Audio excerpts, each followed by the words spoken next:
Hi, I'm Angie Hicks, co-founder of Angie. When you use Angie for your home projects, you know all your jobs will be done well. From roof repair to emergency plumbing and more, done well. So the next time you have a home project, leave it to the pros. Get started at Angie.com. At Maurice's, we're all about great jeans. You know, the ones that fit you just right. The ones that go from work days to weekends and everywhere in between. The ones that simply make you feel good. Because you don't just wear jeans, you live in them.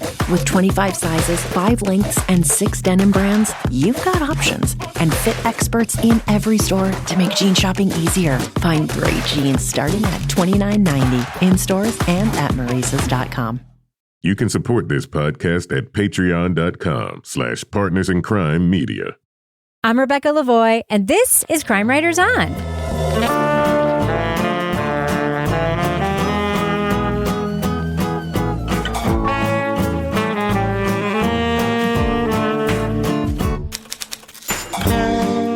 Crime Writers On is the original true crime review podcast that digs into true crime, pop culture, other podcasts. And on this episode, Canadian investigators look into the murder of an antagonistic rock climber who used an assumed name. But when they learn his true identity, the mystery really begins. We'll review the podcast Dirtbag Climber from CBC's Uncover.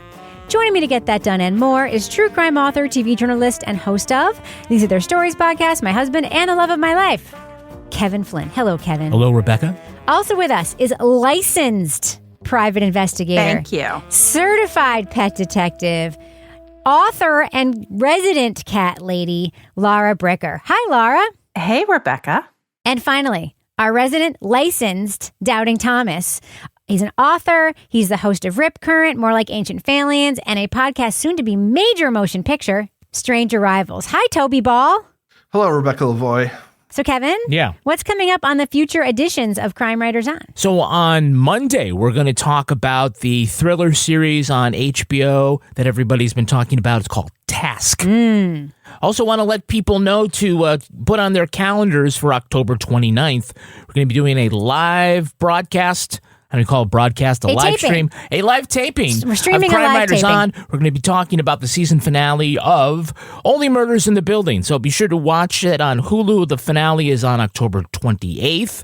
We're going to be on the air 7 p.m. Eastern, October 29th. And then on Thursday, even if you missed the broadcast, that's fine because the regular podcast will be in your feeds bright and early the next morning. Kevin, I have a quick thing I would like to plug. Okay. People on Patreon know this already. There's an audio version available on Patreon. But if you're interested in seeing me and Mel Barrett's new project, it's called Something's Off. You can see us on YouTube. It's very exciting. You know who also has a new project? Who? Toby Ball. Yes, he does. Toby, tell us about the next season of Rip Current. Well, it's coming out on November 5th. It's the first episode. So in the next couple days, if you subscribe to Rip Current, you'll probably get the trailer for it. It is about the effort by sort of radical environmentalists to try and save some of the last redwoods on the planet back in the 80s and 90s.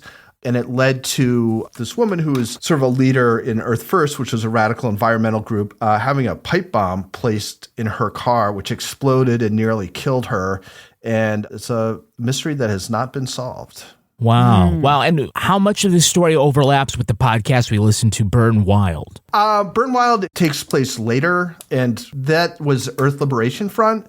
They kind of evolved out of Earth First, and they were like even more sort of involved in sabotage and things like that. They're the people who thought that Earth First, which is the one that I focus on, wasn't aggressive enough, which was not really the debate at the time. Interesting. That's great. Well, we certainly love to support all of your work because Rip Current's going to help you get all the way to Spain. Yes. That day's coming up next month. You guys are moving. And, of course, we're happy that you're staying with the show, but we're going to miss seeing you around the old ballpark here. Miss seeing you around America. You guys can move to Spain. That's the other possibility. That's true. 100% the other possibility. We might need to flee. It's true. Yeah. We might. All right. So, Kevin, should we talk about the thing we're supposed to be talking about? Let's do that. Leading off. So if you need a vehicle torch, this is your spot. One of them, yeah. But a few hours later, Rob would learn that this wasn't like the other cars he'd found before. This vehicle and his picture had something a lot more sinister hiding inside. British Columbia police were stumped by the 2017 murder of Jessie James, an avid dirtbag rock climber, campground philosopher, and shitposting online troll who lived out of his truck. After years of dead ends, investigators learned the victim had been using an alias after walking away from a checkered pass in the U.S. Who was Jessie James? It was clear that this person lived a deliberately private life. Well, he had a lot of secrets. He's a puzzle. He really is. Reporter and local climber Steven Chua dug into the story of this con artist who was among the first to harness the internet's power for hate speech, spam advertising, and online fraud. After making a worldwide web of enemies, did someone finally locate the shape-shifting provocateur in the Canadian woods and take their revenge? So are you telling me that he's deceased? Yeah, so he was murdered. Okay. Well, I'm surprised it took that long. From CBC Podcasts comes Dirtbag Climber from Uncover. Chua crisscrosses North America to learn more about Andrew Britt Greenbaum and his life of cons and contradictions. The host's search for truth follows the trail he left behind. One alias, one scam, and one climb at a time. Spoiler alert, we're going to be talking about plot points from Dirtbag Climber. So if you want to remain spoiler-free, go to the estimated time code in our show notes for our thumbs up or thumbs down reviews. So first, I want to do a quick definition for our audience of what a dirtbag climber is. As you also might hear dirtbag hiker. It's actually a real term that outdoorsy people use. And I only know this because one of the podcasts I work on is an outdoors podcast. But basically, it means it's someone who's committed to the lifestyle of climbing or hiking more so than a traditional job. They might live out of their van, or they sort of live the non-traditional life where that is the center of their life. They explain that in this podcast. Yes. Yeah. It's like the skydiving people that I met that were all living in their caravans at the skydiving place and followed them around. Mm-hmm. Yeah, sort of, yeah. So, Kevin, Steven Chua, our host, is also a local journalist who is also a climber. What do you think about his presence in the show? Well, I love his connection to this story because, like you said, he's both a climber, so he's in that community, and a reporter. So he's not, dabbling in either thing. And it certainly gets him access to a lot of the people that he might otherwise not have talked to, or might not have been willing to talk to about this story. Tell me about the day that you had to report out the murder. I was in the newsroom, and all of a sudden, this press release pops into our email inboxes, and it says that the Integrated Homicide Investigation Team is working on a case. You set up this idea of what a dirtbag climber is. He can explain that, but also the allure of sort of living on the run comfortably off the grid with this cohort of people. It reminds me of the hatchet-wielding hitchhiker, and They Call Him Mostly Harmless, where, there's this romanticism to living without care in the, the realm of recreation, a life of leisure, doing this kind of thing. And this would be very appealing if this guy wasn't such a dick. Yeah. So, Laura Bricker, this guy is living in this town in Canada. Mm-hmm. He's got a partner, but they kind of live an unconventional relationship life, right? Right. So that's your first sort of clue that something's a little off here. When you hear about how his partner is sleeping in the actual bed area, but he goes and sleeps in his vehicle every night, and this is just their routine. I'm like, oh, nothing to see here, nothing to see. And then you start to hear some of the paranoia, and you start to think there's more to this guy. Why is he sleeping in his vehicle? It's a little bit more than just embracing the climbing lifestyle. It feels like he's got a little too much of a heightened sense of being on edge and being exposed. And you're like, is he mentally ill? Is he got some sort of paranoid delusions? What's going on? And then when obviously you hear that he then is found in this burned out vehicle that he was living in. It sets the scene for a very interesting reveal of what happened here, because right away you're like, this is somebody that's got a past that is catching up to him. It's like those double life stories, which I love. Yeah. Toby, we learned that his real name is Britt Greenbaum, right? And he really plays all the greatest hits of things you can do to make people hate you on the internet, right? Well, he's kind of a pioneer in that, I think. Yeah, I mean, even beginning when he's in high school, he collects weapons, I guess, like swords and knives and stuff, to the point where it freaks out his friends. He then engages in malicious... Friends? well, his two guys who were willing to talk about him. Yeah, right. Seemed like he had a lot of friends. He engaged in malicious computer hacking, including having one of his teachers spammed. Yeah. He had a Confederate flag. He made racist comments. And then when he's a senior, he becomes a full-fledged neo-Nazi. And then he tries to organize a neo-Nazi rally in Washington, D.C. in 1999, which he is hoping will be the largest fascist rally in decades. And it's not, because only 4 people show up, but they have all these protesters, and it costs D.C. like $1 million because he got a permit to have this thing, and they thought it was real, but in fact it's not. And he's not even there. He doesn't even show up. What do we want? What do we want? Well, sir, I am out here because I'm opposed to any kind of injustice against anybody. In Becker's documentary, you see crowds of people. You see police on foot, in cars, and even on horseback. They're controlling people's movements and moving others along. But what you don't see are Nazis. So that's just sort of the beginning of him bouncing from like one offensive and distasteful scheme to another. I mean, he's, everything that pisses you off, like getting spam emails about penis enhancement pills. Like, that was like a thing. Like, I remember that. Like, you just get tons of emails about him. And it was this dude. And then he's obviously trying to organize Nazis. And then he gets into crypto because, of course, he does, because that's the way he is. So, he manages to like figure out new ways to be reprehensible at every turn. Yeah. You know who he reminds me of? Who? He reminds me of Mike Baudet, the host of the Sword and Scale podcast, because that guy obviously has a successful podcast now. He's turned like full, like Nazi on his show. Oh, really? I mean, that's what I hear. But he used to, before he had a podcast, like he's jumped on all these waves of people making money online. And there's a video of him in a news report from many years ago that I've shared a bunch of times. It's fascinating. It's like a news story, and it's all about people scamming people on the internet. And he had a website called like givemikemoney.com, where he was just like taking money from people, and he was shameless about it. Like he clearly has some sort of personality disorder where like he gets into thing after thing, and probably got into podcasting because he heard you could make money doing that. Like that is a personality type. But what we have here, Kevin, is a young person who decides, I think for a mysterious but maybe not mysterious reason, to go full-fledged Nazi. Like, now this is a while ago. This is back when being a Nazi was still considered super bad, right? Before being a neo-Nazi was cool, right? Well, I mean, it really gets interesting when you make this shift to New England. Steven, brings us here, and you find out that not only was he just a neo-Nazi, or that he was just an OG online neo-Nazi. You might call her an innovator in the digital Nazi era, but he was also an OG online Jewish neo-Nazi. Yes. So it's not good. It's not a good look. I mean, not that being a Nazi ever really is a good look, but, there's sort of like, it makes it so much more difficult to sort of understand that anti-Semitic mindset when you are a Jewish person. Like, is this self-loathing? Is this something else?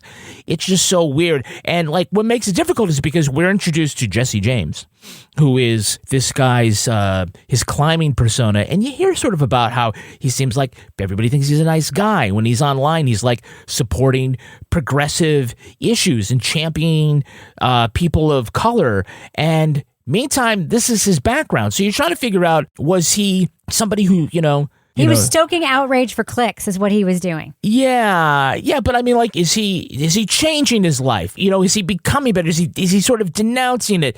Was all of his online hate and all that, was it really an embrace of hate, or was it just partially commercial? But especially when you see later on, like all these online scams. But when sort of his slow devolution in high school, you just like think, okay, no, this guy actually is a provocateur who is filled with hate and has a lot of problems. Laura, the thing that really blew me away was his dad's attitude about this. Same. I mean, if one of my kids did something like this in high school, they would be in so much fucking trouble. Like, I once was driving 2 little boys around. They were like, 12 at the time, and one of them used the word bitch, and I pulled the car over and was like, right. You do not talk about women that way. Like, I am like, but the dad was like, well, I'm not really religious, so I didn't mind the Nazi stuff. Yeah. That is super fucked up, right? Yeah, that was super fucked up. I felt like I was listening to, you hear from his high school friends, and then you're hearing from his parents. And first of all, I'm like, holy shit. So this is a Jewish kid who is now, organizing this. I'm like, my God, can you imagine being his parents and what they must be feeling? And then you hear the father and you're like, really? Well, yeah. I mean, for a while he was into this Nazi type stuff. I mean, I don't think he ever took that very seriously. I think it was more just to con people. But no, I think he just got a kick out of it. They had sort of like this rose-colored view of him. Like, I mean, his mother was a little bit more realistic, but they're just like, oh, well, when he was little, he was just like moving furniture around, like chess pieces, because he's a genius and he could have been like a chess protege. And it's like they had this impression of him as, little boy wonder. It felt like that wasn't consistent with the type of behavior that you're then seeing him carry out, because he's just clearly doing things to take advantage of people and, doing things in a hateful way. But again, I go back to, okay, well, how did this happen? Clearly he wasn't held accountable for anything growing up, is what it sounds like, because he was little boy wonder wearing his little button-up shirts and his slacks instead of jeans or whatever. But I was really kind of astounded listening to the parents that they were not more, they felt like Mom was pissed. Mom didn't like it. I felt like listening to the interviews with the dad, I just felt like he was just so mild about all of it. I was like, yes, this isn't the reaction. And then I'm like, what else was going on? They should at least be embarrassed. It certainly seemed like Mom drew the line at Nazism, and like that's when she's speaking out. And how do you even know that these two crazed idiots at Columbine didn't log on to KOF? And that your website might have spurred them on more than any other website. How do you know? Mm-hmm. I said, are you happy now? And I slammed the phone down. The dad, I don't know, it's surprising. I don't want to make it gendered, but you would think that mom, usually mom is the one who coddles and dad's the one like, I'm going to get the belt and teach you a lesson. Right, but it was just like, I don't know if dad was so milquetoasty about it because that's who he is, or if it's just sort of like the way he deals with the memories of his dead son. I can't tell either way, but Mom knew the score, and you always want to have somebody who's on your side, but somebody who's going to tell you the truth. Like if you say you put way too much stuff on Patreon. Oh, yes. We're in the business I cannot section. keep up. No. Then we'll consider like doing less. Too much stuff. Okay, we considered it. No, we're going to continue to do everything that we do at patreon.com/partners in crime media. When you join us, we are not going to send you spam for herbal penis enhancement pills. Unless you ask. And I wanted to point out, Toby, I don't know why you got so many of those. I didn't get any. You have to connect the dots on that. Yeah. But what you will get is all sorts of exclusive podcasts, including the Crime Writers on After Show, Toby Well's Deep Dive Book Club podcast, our advice podcast, Married with Podcast, Rebecca's Readathon, and then I guess what's the new podcast going to be called, Rebecca? Something's Off. Something's Off. Also, where me and Mel Barrett talk about cases where something's off. Speaking of something off, Laura Bricker has the Leave It to Bricker podcast. Laura, what is the next thing you're doing? You going on a fox hunt? Yeah, something's off at the fox hunt because guess what? What? There is no real fox at the fox hunt. Huh. Thank God. Thank God. Gross. But I got to the bottom of that along with the mystery of the whoopee wagon. All right. If you join us at the Let's Do What We Do level, you get episodes of Crime Writers on early and ad-free. And if you're a deep diver, all of that, including being able to help Toby Ball record his podcast. You could have watched Toby recently record their discussion of The Art Thief. Toby, who joined you on that podcast? So it was Brandon Reynolds, who is my co-host for More Like Ancient Phalians, Bill Rankin, who we all know and love, and then the very handsome and lovely and tall Livy Burdett. Yay! Was she standing up while she recorded that? Is that how you know she's tall? Just because Rebecca keeps mentioning it. She is tall. I know, we have photos of all of us together. And she's much taller than except for Toby. She's much taller than the rest of us. Yeah, Toby is still the champion there. Yes. Another way you can support us is by checking out our Amazon storefront, where you can see some of our favorite things. Rebecca, what are this week's Amazon recommendations? These socks, Kevin. These socks. These cute socks that look like Fair Isle pattern. Uh-huh. I was going through my sock drawer and all my favorite boot socks had like holes in them and stuff. So I'm going to do a sock purge. I bought 2 sets of these very cute socks that come in all different colors. So cute. And Toby, what are your listener-inspired Toby Ball's deep cut recommendations? Well, in these trying times, I think we could all use this. An emotional support dumpster fire crochet, handmade positive support gift. Counselor, teacher, manager, coworker, office desk decor, friends and family. Period. Nice. This next one was submitted by a crime writer. So just pay attention to see if you can figure out who submitted this. Kuteta stair treads for wooden steps, indoor, 15-pack, 8 inches by 30 inches, non-slip carpet stair treads with reusable adhesive for kids, elders, dogs, and pet detectives. Surface polyester TPR backing, stair runner rugs, dark gray, tools and home improvement. Nice. There was more mystery in that than the woman in cabin 10. That's true. Yes. But also a spoiler. Yeah. An anvil in the middle that gave it away. Right. Well, now we no longer know how Laura Bricker's going to die. Plot we twist. previously knew how she was going to die. Yeah. Talk about a closed-door mystery. Okay. Remember to shop us first when you go to Amazon, amazon.com/shop/Crime Writers On. Just check it out once. Once is enough. And that'll help us out because we earn commissions on qualified purchases. But you can buy whatever you're going to buy anyway using our link. Yeah, That's how it works. Doesn't cost you a nickel more. No. I swear to God. No. Kevin. Yeah. Do we have any Patreon patron saints of the week this week? Our Patreon patron saints are Chrissy Morales and Grace Welch. Bless you. Chrissy and Grace. You stepped on my line. I get to do the bless you. Chrissy and Grace, do you like it when Kevin goes deep to say, our Patreon patron saints of the... You have like a different voice when you do that. I love it. I'm yes. You're trying to be Mr. Broadcaster guy. Oh, yeah. Ever since they spent all that money rebuilding my vocal cords, I feel like I have to. Yeah. Yes. Yeah. I found like if I go down like this, Chrissy and the Grace. exact opposite of the way you're supposed to do it, I can get down a little lower. Bless you guys. Thank you so much for supporting us on Patreon. Your support goes an awful long way toward helping us continue to do this podcast. Even when one of us moves to Spain, he'll stay on the podcast because of you, because of people just like you. So, Kevin? Yes. Does thus finally end our business section? Thus ends the business section. I'm going to fade that music out.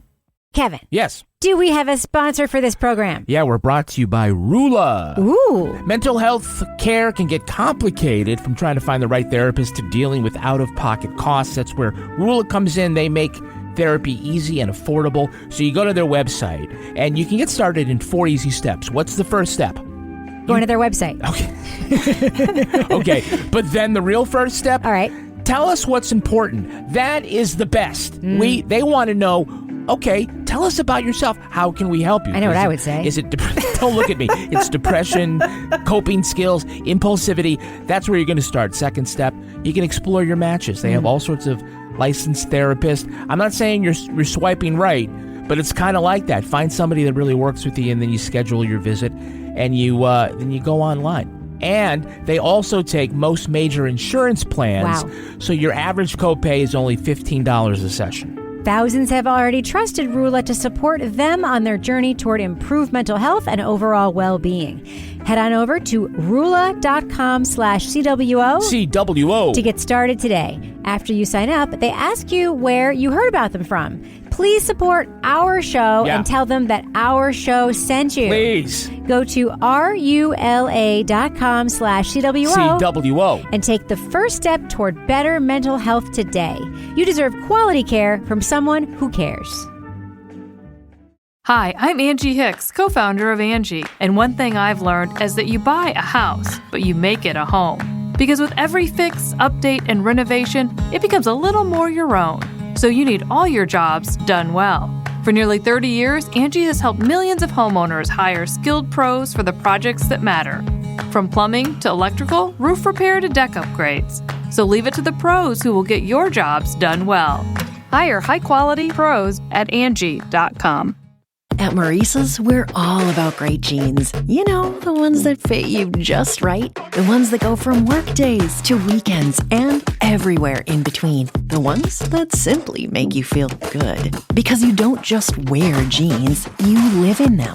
With 25 sizes, 5 lengths, and 6 denim brands, you've got options. And fit experts in every store to make jean shopping easier. Find great jeans starting at $29.90 in stores and at Maurice's.com. So, Toby, Davis Wolfgang Hawk. Is that the most juvenile Nazi persona name you've ever heard in your life? He's getting it all in there. He's got, I assume Davis is for Jefferson Davis. Wolfgang is just like kind of A, German, and B, like kind of cool, I guess, because of the wolf. And then Hawk, he's either a huge Before Sunrise fan, or he just thinks the last name Hawk sounds cool. But yeah, I mean, it's like everything else. By all accounts, he's like a smart guy, and I guess you have to be smart to like sort of be ahead of the curve on all these like internet scams and stuff. But he feels like he remains at heart like a 12 or 13-year-old, and with, you know, that sort of sense of morality and what's cool and things like that. Do you think that you would read his plagiarized book, The Psychology of Seduction, in PDF format? Would I or have I? What's your question? Yeah, I don't know. I would, but I don't want those Brazilian doctors getting pissed at me because we know what they do. Yeah.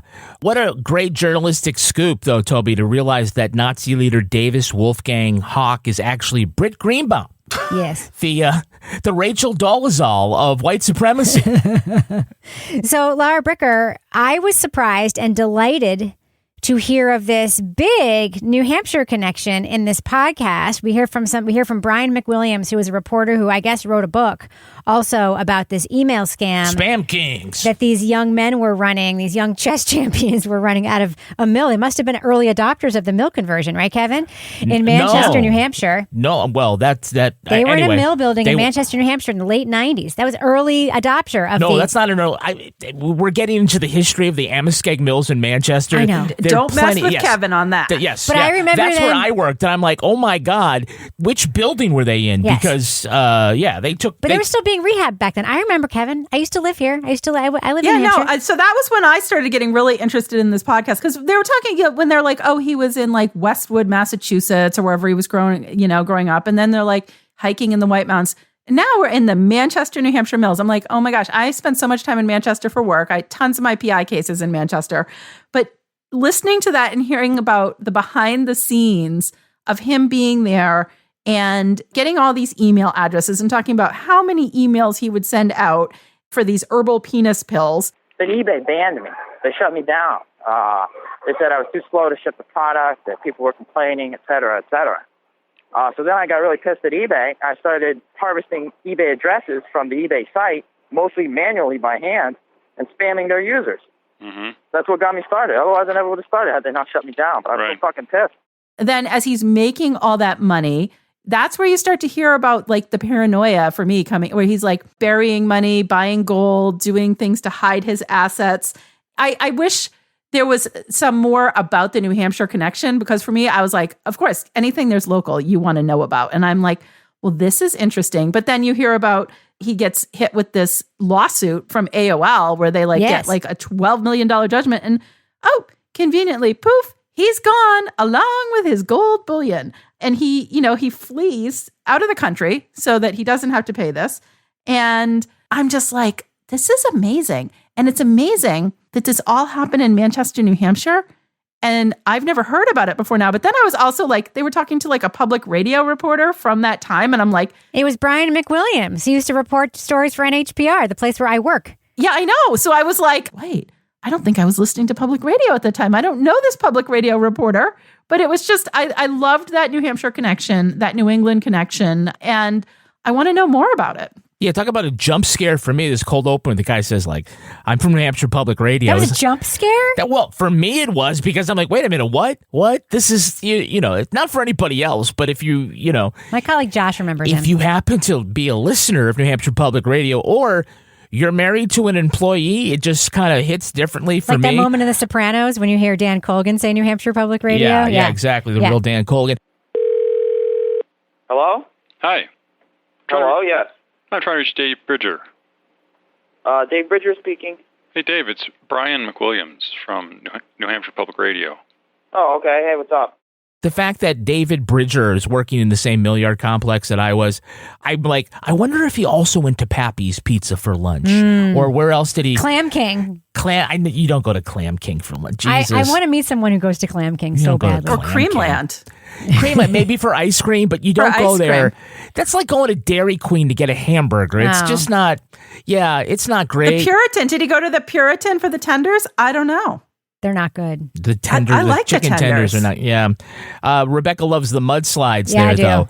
I don't want to say we're getting off track here, but were you a little upset, Kevin, that AOL didn't proceed with going to? They got permission to go look for the gold and dig up his parents' house, and they didn't go forward with that. I was a little disappointed by that. That they could have done that. Yeah, they could have done that. That would have been. They could have done that. Yeah, and of those 90 million AOL email addresses, one of them had to be mine. Yes, he still has an AOL email I just address. feel like all these connections. I was like, I wonder if this guy ever went to the Wild Rover on Wednesday to hear Marty Quirk do all those traditional Irish fight songs. It was just weird. But I will point out that Brian McWilliams' book Spam Kings did come out before Jesse's murder, right? So he was still sort of on the run when this came out, or at least while he's climbing boulders in British Columbia, this book is, floating around telling his whole story behind him. Yeah. They reminded me of that gang from that movie 21, Card Counters. Bringing Down the House by Michael Lewis. It sort of reminded me of that. Toby, so what do you think of this spam email operation? Because apparently they were in among the tech companies that were populating the Manchester Mill Yard, and they were making a lot of dough. What do you think of that fact that this ended up becoming like a real business? Yeah, I mean, when you live through it, and they had to be coming from somewhere, I assumed it was like Romania, but I guess some of it was coming from the Manchester Mills. One person I know who was not into it was Dr. Fatburn, who gets brought up a little bit. I have no idea who that is, but he sounds awesome. But he was pissed off, and apparently pissed off enough to murder him years and years and years later when he's a climber living in a van. I don't know Dr. Fatburn. I don't know what his motives are. I don't know what his level of grievance was. He was copying his website copy and stealing his customers. So the interesting thing for me about this whole thing was he's like this super self-aware narcissist, like uber narcissist. He's clearly a sociopath. Like, he doesn't give a shit about anybody or what anybody thinks about him or whatever, because he's so sort of confident in his own superiority to everybody.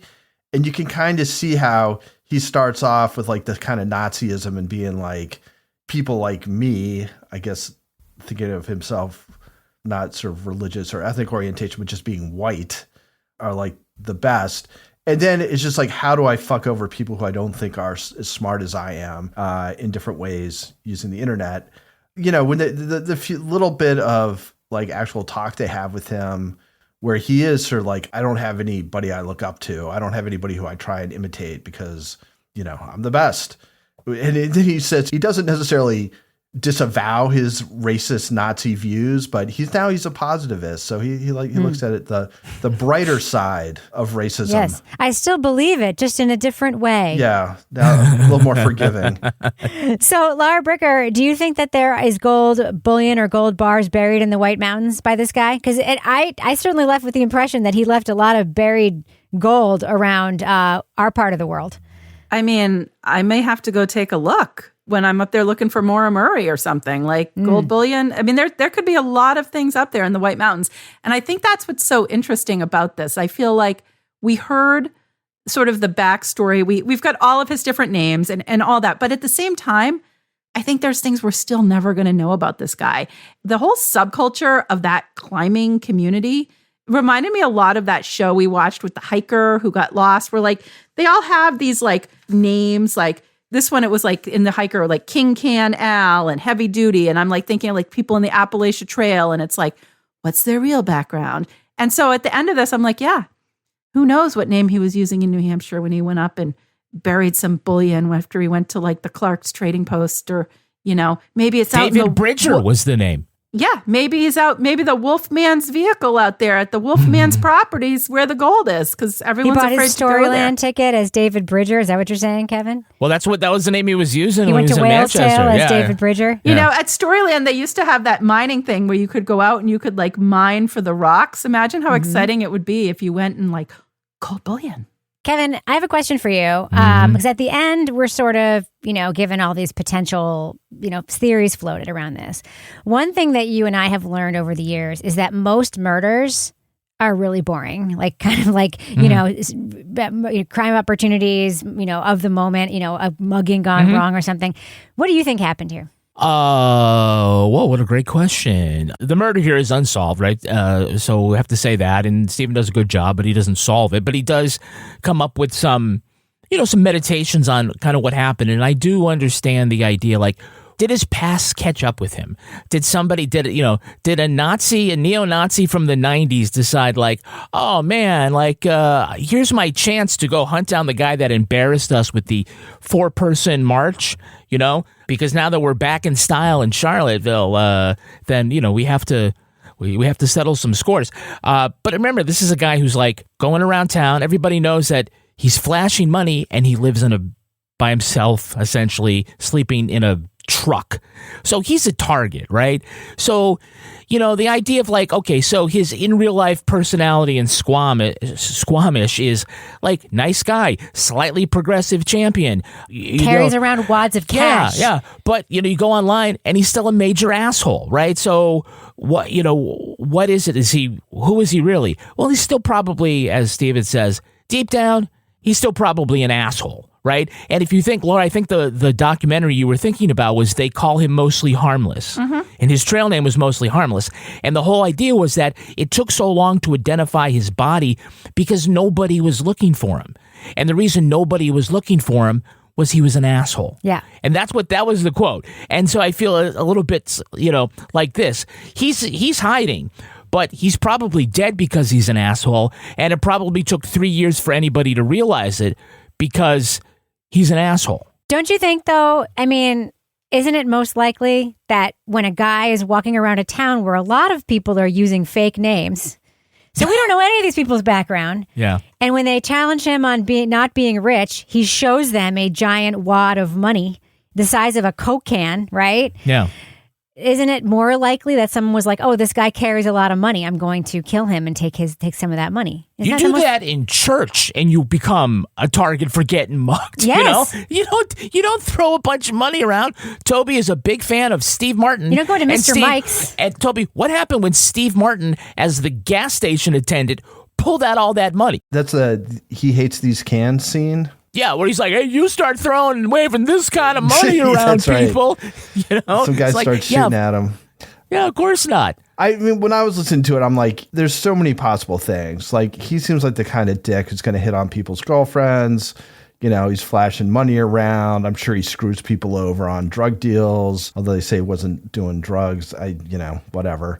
In crypto, he ripped somebody off for like millions of dollars in crypto, supposedly. I mean, the whole thing. More than herbal penis enhancement pills. I think he probably just pissed somebody off. I mean, shooting somebody is like a sign. Like, to me, that's like, okay, you pissed somebody off. You got shot. I mean, I don't think, like you said, Kevin, I agree. I don't think I wish after we heard this whole crazy background that it was like something like really exciting, like a plot better than that show that we reviewed last time.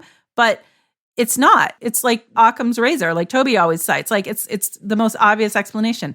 He had money, he got robbed, he got killed, or he pissed someone off. He got shot, he got killed, Yeah, and I think the most interesting clue, if it's factual, because some people didn't, it was something that hasn't been in the public record, but if the murder weapon is a rifle, it doesn't sound an awful lot like a hitman. Right? Somebody that would go up and up close and personal. And sounds like a country person. Yeah. Sounds like a local. It sounds like somebody who might be the head of security on a boat for a billionaire. But that's right. Yeah, exactly. That's right. Yeah.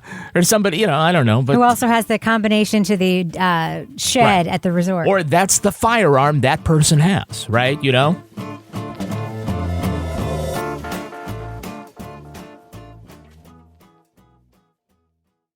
Hi, I'm Angie Hicks, co-founder of Angie. When you use Angie for your home projects, you know all your jobs will be done well. Roof repair? Done well. Kitchen sink install? Done well. Deck upgrades? Done well. Electrical upgrade? Done well. Angie's been connecting homeowners with skilled pros for nearly 30 years, so we know the difference between done and done well. Hire high-quality pros at Angie.com. At Maurice's, we're all about great jeans. You know, the ones that fit you just right. The ones that go from work days to weekends and everywhere in between. The ones that simply make you feel good. Because you don't just wear jeans, you live in them. With 25 sizes, 5 lengths, and 6 denim brands, you've got options. And fit experts in every store to make jean shopping easier. Find great jeans starting at $29.90 in stores and at Maurice's.com. Holiday PSA from DSW. This is your reminder that shoes are a gift, literally. So unwrap something good, like boots that inspire your next big adventure, or cozy slippers that give you an excuse to stay in, or sneakers that feel like pure joy. Because shoes aren't just shoes, they're exactly what you wanted. Let us surprise you so you can surprise them. Find shoes that get you and everyone on your list at prices that get your budget. At DSW stores or DSW.com. All right, let's do what we do. Let's let our listeners know, should they check out the podcast, Dirtbag Climber. It's part of the Uncover series, and it's from the CBC. Laura Bricker, thumbs up or thumbs down for Dirtbag Climber? Yeah, I'm going to go thumbs up with this. In the realm of true crime stories that we hear, this was interesting. It had, the subculture of the climbing community that we got to hear about. We got to hear about somebody that had, we can say, a past that was secretive without giving too much of away. I mean, we can say like a double life type situation. A lot of the people that knew this person were brought in as voices to talk about him and all of the different lives he lived leading up to the murder in this case.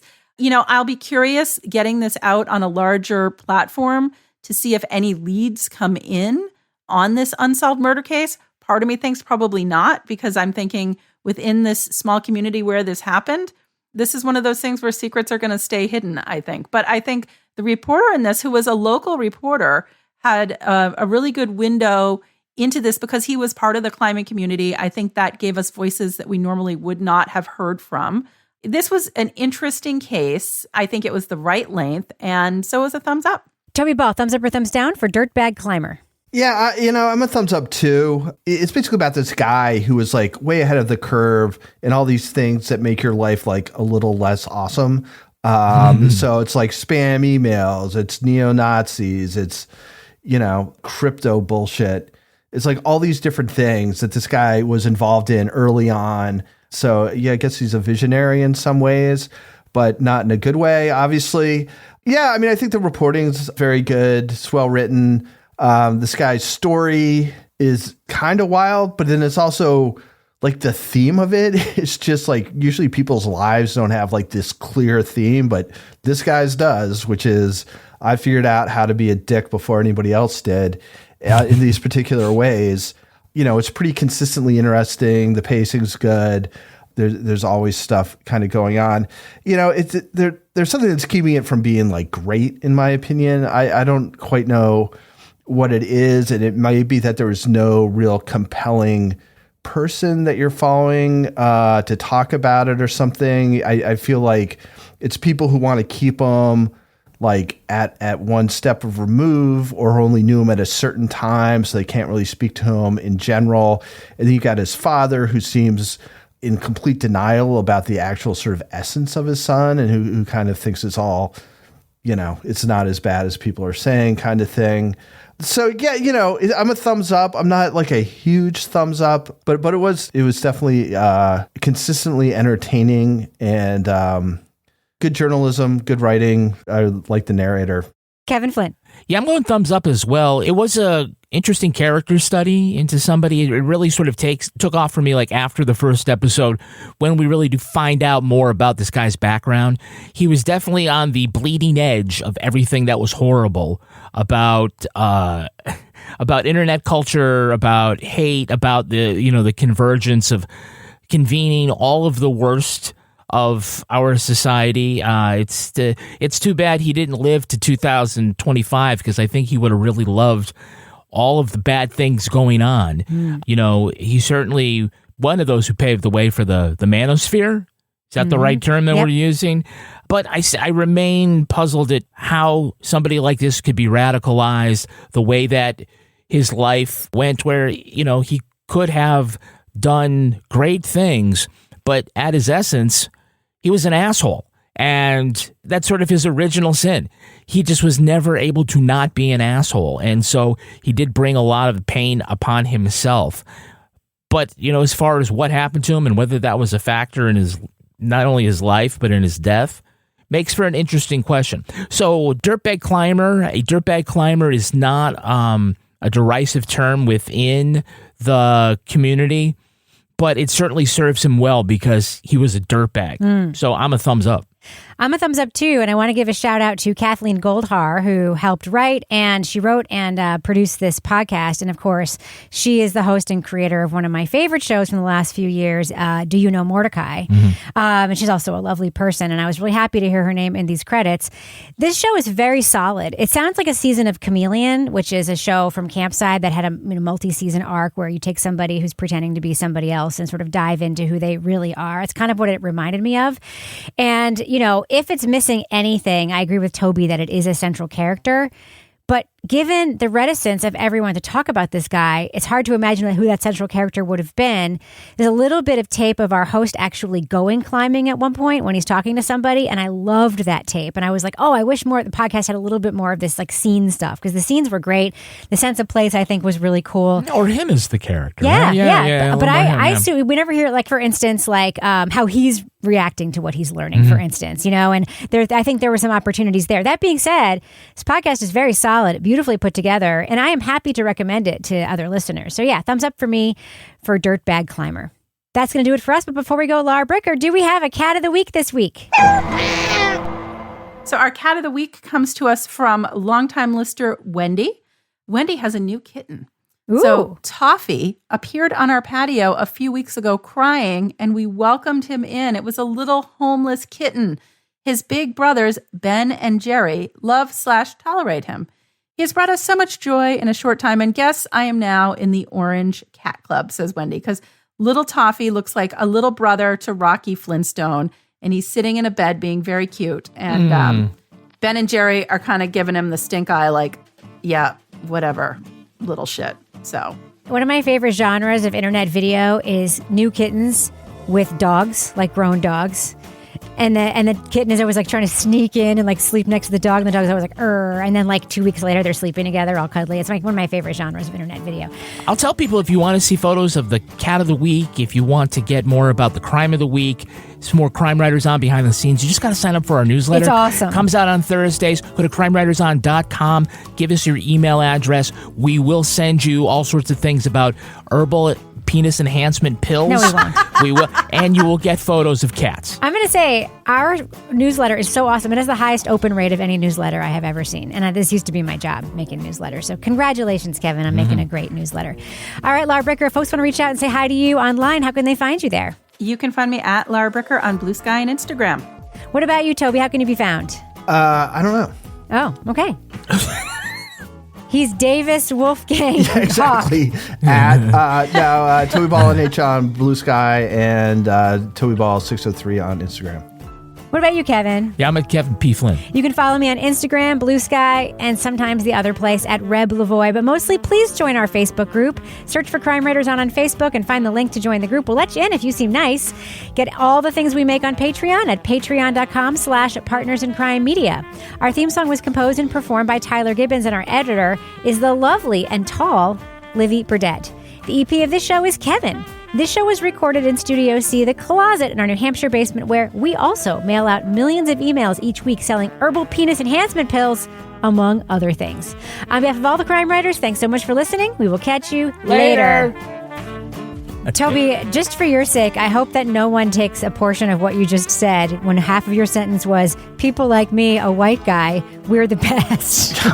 That's right. I think I have the topic of my next TikTok. Keep the context, people.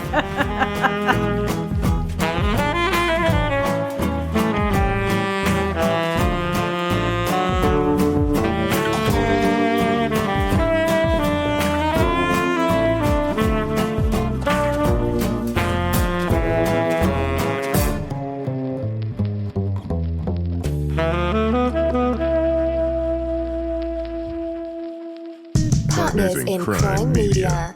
Hi, I'm Angie Hicks, co-founder of Angie, and one thing I've learned is that you buy a house, but you make it a home. Because with every fix, update, and renovation, it becomes a little more your own. So you need all your jobs done well. For nearly 30 years, Angie has helped millions of homeowners hire skilled pros for the projects that matter. From plumbing to electrical, roof repair to deck upgrades. So leave it to the pros who will get your jobs done well. Hire high-quality pros at Angie.com. Holiday PSA from DSW. This is your reminder that shoes are a gift, literally. So unwrap something good, like boots that inspire your next big adventure, or cozy slippers that give you an excuse to stay in, or sneakers that feel like pure joy. Because shoes aren't just shoes, they're exactly what you wanted. Let us surprise you so you can surprise them. Find shoes that get you and everyone on your list at prices that get your budget at DSW stores or DSW.com.